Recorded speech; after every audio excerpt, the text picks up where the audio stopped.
அன்னை சோனியா காந்தி முதல் அகில இந்திய தலைவர்கள் அனைவரும் தங்கள் பார்வையில நம்மை அளவிட்டு எழுதியிருக்காங்க. இதுல ஒரு மாநில கட்சிய அகில இந்திய தலைவர்களும் மற்ற மாநில தலைவர்களும் புகழ்ந்து எழுதுற சாதாரணமாக எங்க நடத்துறாங்க. முக்கியமான தலைவர்கள் நம்ம இயக்கத்தை பத்தி சொன்ன கருத்துக்கள்ல ஹைலைட்டா ஒரே வரியில மட்டும் நான் இங்க பகிர்ந்துக்கணும் நான் விரும்புறேன். என்னுடைய அன்புக்குரிய அருமை சகோதரர் ராகுல் காந்தி அவர்கள் ஒடுக்குமுறையிலிருந்து மக்களை மீட்ட இயக்கம்னு சொல்லி இருக்கிறார்.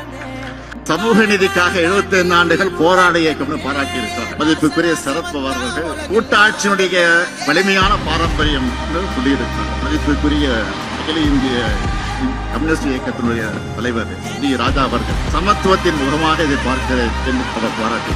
மதிப்பிற்குரிய ஃபருக் அப்துல்லா அவர்கள் மதச்சார்பின்மை மற்றும் ஒற்றுமைக்காக பயணிப்பவர்கள் சொல்லியிருக்கிறார். அன்பிற்குரிய அகிலேஷ் என்ன சொல்லுகிறார்? எங்களுக்கும் திமுக லட்சியங்களுக்கான சொல்லியிருக்கிறார். சபைக்குரிய அரவிந்த் கெஜ்ரிவால் அவர்கள் அனைவரையும் உள்ளடக்கிய இந்தியாவை